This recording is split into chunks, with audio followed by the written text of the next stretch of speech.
Olha, eu quero sim, eu quero acrescentar as outras versões, afinal de contas, se a gente não der todas as versões, não se pode chamar de jornalismo. Sobretudo, não é o caso aqui, mas em outros casos, quando a gente não dá a versão dos mais vulneráveis, além de não ser jornalismo, é covardia. Bom, neste caso, como em todos os casos, assuntos que nós trazemos aqui na coluna, eu apurei e ouvi vários lados. Então, há um lado do grupo do governador Wilson Lima, que era favorável e trabalhava também para uma adesão, um link novamente, maior proximidade entre essas duas figuras, Davi Almeida e o Wilson Lima. E o que essas duas figuras, que nascem também no ninho dessa política tradicional, dos grupos que estavam em torno dessa política tradicional, mas elas rompem bolhas, eles dois conseguiram se eleger fora de um nicho tradicional de indicação de candidaturas, tanto o Davi quanto o Wilson Lima, embora façam governos, né, façam gestões que repetem, de certa maneira, o modus operandi dos políticos tradicionais há mais de 40 anos no estado do Amazonas. Mas eles romperam essa dinâmica de indicação que partia dos caciques.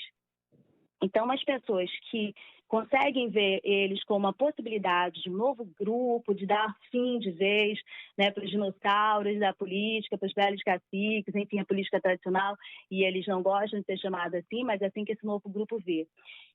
Essas pessoas, elas acham que a medida do Davi de fazer uma nomeação e deixar muito clara a presença do MDB, do Eduardo Braga, uma proximidade, um novo grupo se formando, eles consideram que é precipitado em relação ao governador Wilson Lima, porque eles acham que muitas coisas ainda poderiam ser tratadas e que no histórico do governador Wilson Lima, na relação dele com o Davi, não foi nunca de quebrar acordos, que o governador sempre cumpriu acordos. É que havia neste momento uma necessidade, o governador tem uma necessidade de rearrumação, de sentar na cadeira, de demonstrar o seu poder. A gente tem visto isso em vários setores, em várias circunstâncias, inclusive lidando com categoria de trabalhadores, e eles enxergam que esse é um momento do governador que o Davi Almeida deveria compreender, se situar como prefeito, né, nesse grupo todo, que não é maior que o governador, e a partir de um determinado momento reorganizar essa relação para que tivesse o apoio na próxima eleição. O apoio da máquina do Estado seria muito importante numa reeleição. Eles enxergam que, portanto, com base nisso, que é precipitado. Já em torno do Davi Almeida tem outra circunstância. Eles consideram que o Davi estava se afogando e ele precisava de uma salvação. A boia de salvação foi jogada, e quem está se afogando não pode escolher o salvador. E aí acabou aí tendo de se aproximar de outras figuras que ele já tinha rompido em determinados momentos, né? Fez críticas públicas e tudo mais. É um jogo de salvação também.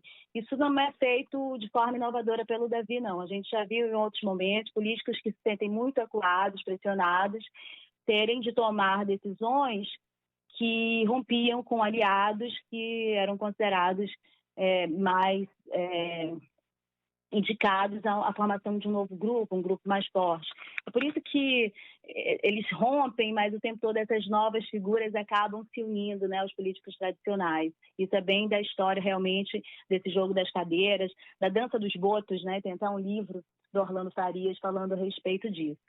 Bom, eu penso que são esses os lados, as apurações que a gente pode trazer nesse momento. Os movimentos todos, eles estão expostos e a gente vai acompanhando, porque isso também, Rafael, ele indica alianças, né, possibilidade de alianças para 2024, que é a eleição da Prefeitura de Manaus, mas também para a eleição de 2026, que vai estar em disputa, governo do Estado e duas cadeiras no Senado.